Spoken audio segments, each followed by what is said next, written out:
Welcome back to my stand-up channel. A woman claiming to be Brian Laundrie's ex-girlfriend has penned a lengthy tribute to her eternal flame, appearing to insist the news of his death has left her feeling like part of my heart has been ripped out. The eulogy, penned to Instagram by a user named Gabby Darling, has surfaced exactly a week after Brian's skeletal remains were recovered by investigators in Myakkahatchee Creek Park, following a 5-week hunt. Hardest thing I've ever been through.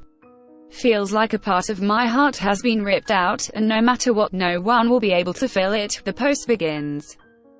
The only thing to do now is hold those memories very close to what is left of my heart, and make something positive out of this, somehow.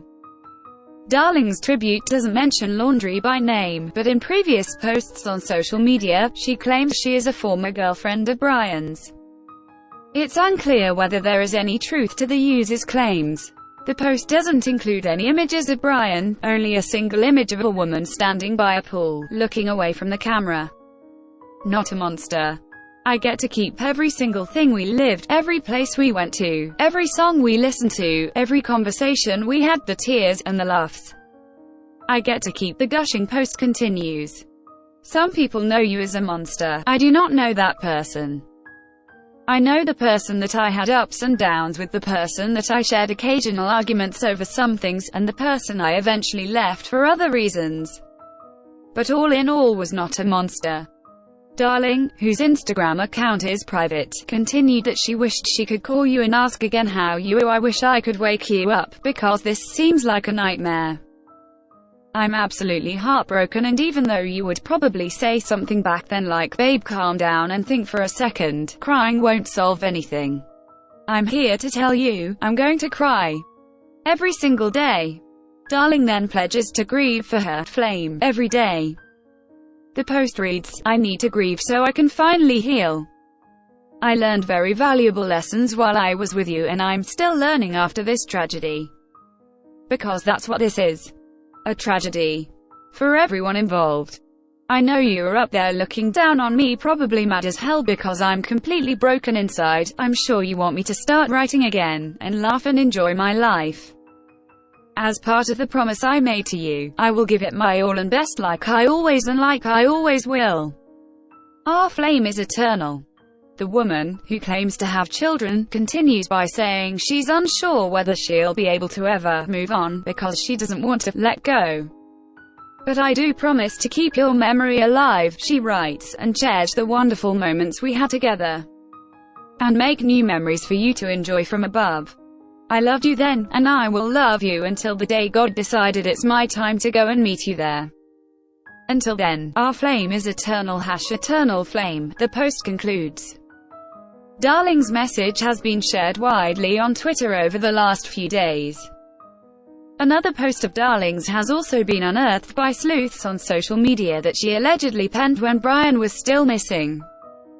A far cry from the heartsick message she shared in an Instagram post. Darling urged Brian to turn himself in, writing, "You deserve everything that's coming your way." It's unclear when Darling claims to have dated Laundrie.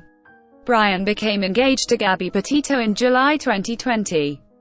The pair first began dating in high school in Long Island, New York, before separating and getting back together after Gabby graduated. The Laundrie's family attorney, Steve Bertolino, refused to comment on the woman's claims when contacted by The Sun. Gabriella Darling could also not be reached for comment. Internet sleuths have been speculating about the woman's claims online, while voicing shock that the alleged former partner of Laundrie's is also called Gabby. Is this even real? Asked one. He was dating Gabby since high school, I thought. Some odd phrasing mentions arguments, leaving for other reasons.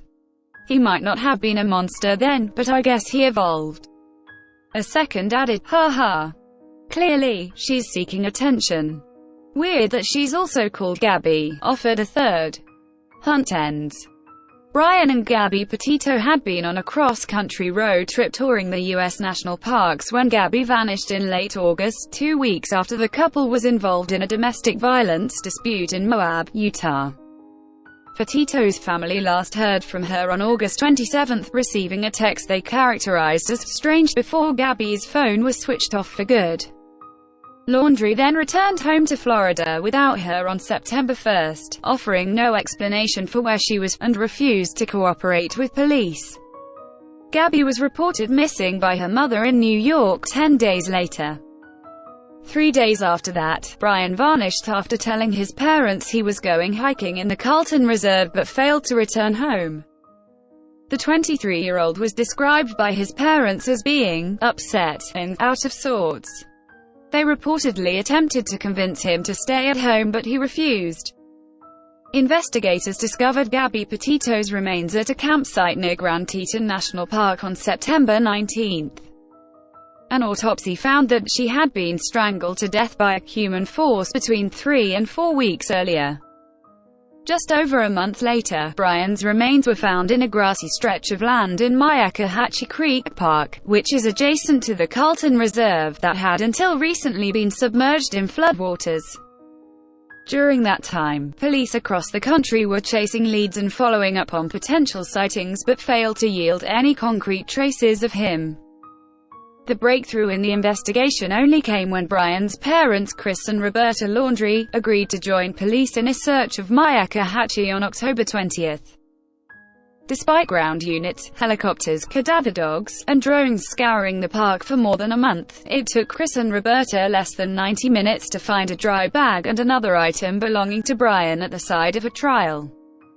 Moments after, an officer was filmed telling the couple, "I think we've found something," and advised them to return home.